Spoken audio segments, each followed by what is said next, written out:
ari abana baba bavuga bati ababyeyi bacu ntibatwumva bafite ibyo batema amategeko ibiki n'ibiki, natwe atari ko ab'iki gihe tugahora muri urwo. ariko twese buriya nituza kuza kubireba neza turasanga ari urukundo rubidutera.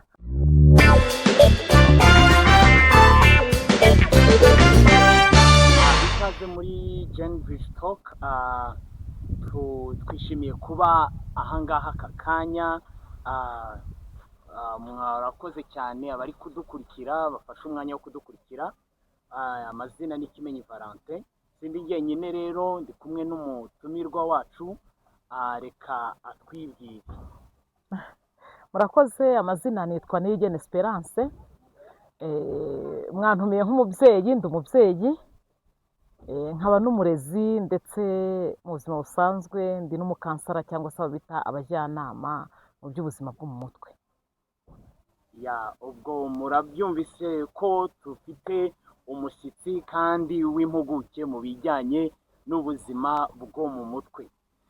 Nagiraga ngo rero tumubaze ibibazo nka kwa kundi dusanzwe tuganira, kandi ni urubuga ruba rufunguye ku rubyiruko ndetse n'abakuru kugira ngo duhuze ibiganiro. Twagira ngo tubabaze,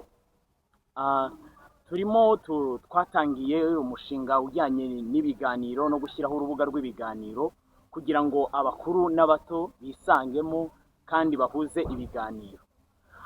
Turi kugira ngo tubabaze nk'impuguke mu buzima bwo mu mutwe ndetse n'imitekerereze ya muntu, mubona ibi biganiro byari bikenewe? Ase niba byari bikenewe bizafasha iki? Byafasha iki imiryango? Byakemura ibihe bibazo? Mubibona ute mu ishusho ngari hamwe bifitemo ubunararibonye? Ni karibu mwatusangiza. Murakoze cyane. Ngira ngo nk'uko mwigeze kubimbwira munantumira, murashaka kugira ngo iki kibazo cy'iyi gapu cyangwa se uyu mworero hagati cyangwa se kutumvikana cyangwa se amakimbirane hagati y'abana ndetse n'ababyeyi, buriya niko nabyita, nubwo tuvuga ngo nabi ibihe bitandukanye, tubashe gutuma tubahuriza hamwe, babashe kumvikana, noneho bamenye uburyo babaho nyine mu mahoro ndetse no mu bwumvikane. Narabikunze cyane kuko hariya nari nibajije nti dore nababwiye ko ndi umurezi, nabo bantese iyo umuntu agiye kuvuga umworera cyangwa se agiye kuvuga ati harimo iyo gapu, ese umuntu aribaza yavutse ite? Ubundi ivuka ite? Si byose iyo ugeze ahantu ugiye kubaka iteme cyangwa se ugiye kubaka ikiraro cyangwa umugogo, biterwa n'aho abantu batuye, uravuga ati ariko se ubundi uyu mugogo waje ute? Se ni umugezi wahacitse? Ese bari basanzwe bahuye? Ese iki gice n'iki byarahuraga? Ese niba koko uyu mugogo waraje byagenze biti?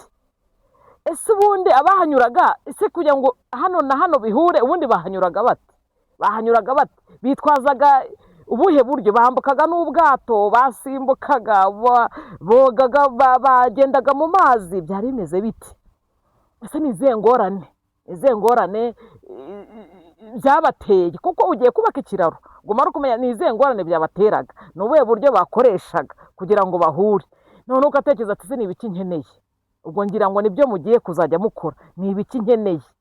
noneho ukavuga buti ese noneho iki kiganiro nk'uko mubimbajije, iki kiganiro kizakemura aricyo kiraro mwakoze, aricyo cyambu, burya ni cyambu mwakoze, kizakemura iki? Icyambu rero kibereyeho guhuza abantu, icyo kiraro nk'uko mwakise kibereyeho guhuza abantu, iyo migogo ibereyeho ko abantu bo hakurya no hakuno babasha guhura. Ubwo rero nizera ko noneho iki kiganiro kizakemura byinshi, abantu bakarushaho kumva, kuko buriya ari abana, burangira ngo ni nacyo cyabazanye, wenda aho ntimuje kuturega mwabana mwe. Ari abana baba bavuga bati ababyeyi bacu ntibatwumva bafite ibyo batema amategeko ibiki n'ibiki, natwe atari ko ab'iki gihe tugahora muri urwo.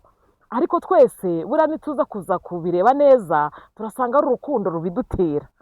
Wenda nimuza kuza kumbaza impamvu, ngira ngo nayo mwambwiye ko tuzavugaho cyane, muraza kumva ko akenshi ni urukundo. twese ni urukundo. Abana n'ababyeyi burya barakundana kandi cyane, aho badakundana buriya ni ibyago biba byabateye. ese murakoze cyane, mugize neza kubidusobanuriraho neza uburyo ahantu haboneka haba harimo gapu cyangwa se harimo umworera hari cyangwa se harimo umwanya munini n'itandukaniro rinini, ariko abantu bagashyira hamwe bakabasha kubaka ikiraro mu myumvire, mu mitekerereze n'imibanire. Ese ibibazo biri kuboneka mu miryango, mu rubyiruko ndetse n'abakuru, icyuho mu myumvire, itandukaniro mu mibereho n'imitekerereze, muri kubibona ute mu ishusho y'impuguke mu bijyanye n'imitekerereze ya muntu? Murakoze cyane. Burya navuga ngo si impuguke, ni ukuganira, kuko buriya iyo abantu bari kumwe umwe azana iki n'undi akazana iki n'undi akazana iki, hari n'ibyo namwe muzatwigisha nk'abana, si byo se? Hari n'abandi bazaza batwigisha, kuko buriya ngira ngo muzagera igihe muhamagara abantu batandukanye, abarimu muhamagare abaganga, mbese buriya ahantu hose tugenda tugira ngo ab'iki gihe, abaganga b'iki gihe, abarimu b'iki gihe, abagoronome b'iki gihe, ibyo byose ngira ngo byose muzabijyamo. Murakoze cyane. Wenda kubera ko mwambwiye ko igihe ari gitoya, reka mvuge ku mpamvu eshanu, ubwo nibiba ngombwa ko ikiganiro gisubukurwa tuzavuga no ku zindi, ariko reka mbabwire ngo biterwa n'urukundo. Biterwa n'urukundo.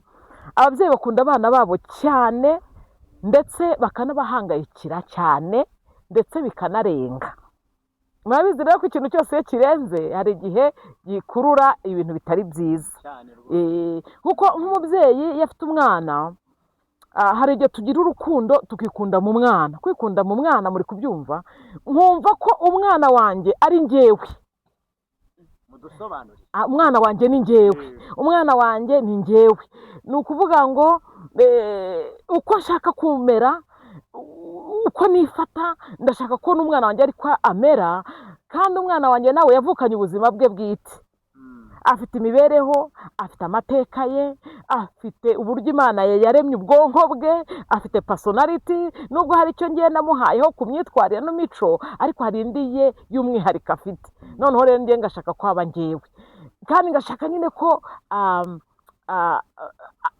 akora ibyo n'ibyananiye byose abasha kubikora. Muri kubyumva. Urwo rukundo rero rubaho, ndetse rimwe na rimwe ugasanga twakoze icyo bita over protection. Over protection, ugashaka umwana wige mu bandi, abandi bakoze anniversaire, wijyayo, ugashaka gukora over protection, ukamurinda. Kuko kundi ushobora kuvuga ati umwana ese buriya umwana atagenze ngo akubite akabuno hasi, ntabwo burya yazamenya no kugenda. Ubwira ati nahora yicaye hamwe. Noneho ibyo bintu nabyo ngira ngo tuzabiganiraho, mufite igihe gitoya, ariko buri kingingo twazagenda tuyiganiraho.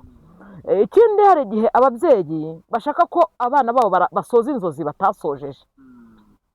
Basoza inzozi batasojeje, umubyeyi uzaba umugoronome, narizi ko nzaba umugoronome, mbese kugera atagezeho byose, mbese agashaka no kugira ngo hari nabyo wiga cyangwa se nabyo ukurikira, uzaba umucuruzi, nashaka kuba umucuruzi ukomeye, kandi nyamara wowe muri wowe nta birimo, cyangwa se urukumva mbese bitakurimo. Ibyo nabyo bikunda kubaho. Ababyeyi tugashaka ko abana bacu basoza inzozi zacu.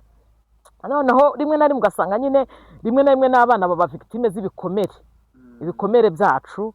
Nabyo burya hari igihe ibikomere twagize mu buzima abana bagenda babyonka buhoro buhoro, ugasanga nyine nabo bahindutse ibikomere. Ibyo rero nabyo ni ikibazo kijya kibaho. Indi mpamvu wenda navuga ya kabiri nihuse, ni impungenge z'ubunararibonye bw'ababyeyi. Impungenge z'ubunararibonye bw'ababyeyi, kuko burya mu Abanyarwanda baca umugani, turajya tuvuga ngo umuntu ntatinya ishyamba, ariko atinya icyo barihuriyemo. Noneho ugasanga umubyeyi kubera ubunararibonye, kubera ibyamubayeho cyangwa se ibyabaye ku bandi, cyangwa se n'ibiri kuba ku bandi, we abasha, ubwonko bwe bwamaze gukura ku buryo bubasha kubishyira hamwe, bukaba bwabibyazamo umusaruro. Ariko rimwe na rimwe n'ubwoba n'ubwoba, ukaba bati ese ko nyirarunaka agiye hano akahava bigenze bitya, ko se runaka se yagiye gutya, ese ko natwe twebwe kera byari bimeze bitya, ugasanga avuga ati oya wenda n'icyanamubayeho ntashake ko cyabano. Burya nta muntu ujya ukunda ko umwana we ahura n'ibyago byamubayeho. Nigeze bimbaho rwose rimwe, mbaza abantu ndetse uyu mwuga mukora mwumva abana bawukora, barambwira ati vuga uvuye uri n'umugome uri n'umugome uri n'umugome. Baranyirukana neza neza, barankundaga, abo bantu barankundaga, ariko ntangiye kuvuga ngo ese wumva uyu mwuga ukora umwana wawe yawukora? bahita bakubwira ati vuga uvuye aha, kinyarutsa ntabwo n'abo bana ntibazamenye ko ibyo dukora bibaho. urumva hakaba hari umwuga ukora rero, cyangwa se hari imico runaka ariko utaba wifuza ko umwana imubaho. noneho icyo gihe rero utangira kugira ute, utangira kugenda ushyiraho ingamba, noneho rimwe na rimwe izo ngamba zikaba zagira zite, umwana yakumva kuri kumugora cyane, zamuhungabanya. Rimwe na rimwe ushyiramo, iyo ufite n'ibyakubayeho ushyiramo n'imbaraga nyinshi, kandi umuntu ashyize imbaraga nyinshi n'umuntu ashobora kwitura hasi akabandagara, abarariye iriya hirya. Ni ikibazo rero nacyo. Wenda ikindi ni uko burya urubyiruko rw'ibihe byose n'urw'ahantu hose, ibihe byose n'ahantu hose, burya bagira ikintu bahuriraho, hakagira umwihariko w'ahantu, w'igihe, w'umuntu ku giti cye, ariko bafite ikintu burya bagira bate, bafite ikintu bahuriraho. Rimwe na rimwe nko mu mico yabo, imyifatire imwe n'imwe, turavuga ngo ukize ubusore arabubagira, kandi ibyo ni ku isi hose, ukize ubusore arabubagira. Ni ukuvuga ngo rero kugira ngo uzabagira ikintu ukize, uvuge ati kambage ikimasa, iki kintu mvuyemo, ni uko n'ababyeyi bazi ko ukize ubusore abubagira. Buriya bazi nabo ko ubusore bwagiye bugira bute, bubagora. Mu mico imwe rero yagiye igoranye nko ku basore, nk'umusore ashaka kwigenga, kandi kwigenga ababyeyi nabo baba bashaka gushyiraho ya disipurine yabo, nabyo usanga ariko we agashaka kwigenga. Ikindi burya hari igihe bakora ibintu batabanje gutekereza cyane. Ikindi buriya nta n'impungenge nyinshi, baba bakiri abana, rimwe na rimwe nta n'impungenge bashyira mu bintu ngo cyangwa banze bagire icyo nakwita, ese buriya nacyita si impungenge, ariko buriya nacyita nko mu kinyarwanda cyiza gushishoza, cyangwa kugira n'amakenga, kugira n'amakenga. Akenshi hari igihe usanga nta makenga menshi yajemo, noneho mu gihe ababyeyi kubera bwa bunararibonye twahoze tuvuga, bagenda bakumakuma mwana, noneho ugasanga barananiza abantu. Wenda ikindi aho twavuga ni ukuba abantu basa naho babona ibintu ku buryo butandukanye. Nk'uko twanabivuze, imyaka ituma umuntu agira egisperiyanse. nk'uko twayivuze, hari uburyo utekereza, noneho muri kwa kundi dutekereza tukifuza ko namwe mutekereza ko mu by'ukuri tukabakuza imburagihe, tukababuza uburenganzira bwanyu bwo kuba abana, tukabuza uburenganzira bwanyu bwo kuba abana. Kubera ko ngewe niba ntekereza ngo wenda icyo kintu nacyo kibaho, kandi wowe wenda ababyeyi bawe barakuretse, urakura, ukurira mu bwana, nawe hagira ibyo uvumbura, nawe hagira, none ugasanga dushatse use nanjye ufite imyaka 50, egisperiyanse mfite, uko nitwara, uko kandi wowe ufite 20, ufite 18, hari uko ubona ibintu. Ibyo nabyo rero ni ikibazo kijya gikunda kubaho, ugasanga ababyeyi n'abana barimo bagenda bagonganira muri iyo myumvire. Ikindi rero ni ugushaka gusubiza isi igisakuzo, ukagisubiza nk'uko wagisubizaga mu myaka ya kera, kandi isi iri kubaza igisakuzo gisa ukundi, gikeneye igisubizo cyacyo cy'icyo gihe. Isi ikaba yaragusakuje igisakuzo ukakica mu buryo runaka, ukaba utasubiza iby'ukuri, ariko ugashaka yuko icyo nawe gisubizo uyu munsi aricyo gisubiza igisakuzo cy'uyu munsi cy'uyu munsi. isi iri Kandi ibihe kugusakuza bitandukanye kandi ibihe n'ibisakuzo bitandukanye. bitandukanye. Aha, aho rero naho niho habebera akaga. Ati uko nitwaraga muri za 86 muri 90 ugashaka ko ubuzima bwa mbere ya interinete imbere y'ikoranabuhanga, ubuvuzi bw'ikoranabuhanga, yego uvuze n'ama AI, ubuzima mbese na murabyumva. Hari uburyo haje ibintu byinshi, ubusiviriza development yakoze ibintu byinshi. None ugasanga uko ngiye nitwaraga nandikibarwa niba hari n'umuntu twakundanye dufitanye ubushuti wenda w'ikindi gitsina, ugasanga ibarwa yanjye iheze mu nzira, izageraho mu mezi 3, ariko ubu ni tiktak, murandika mwamara gutandukana gusa ugahita ubona message.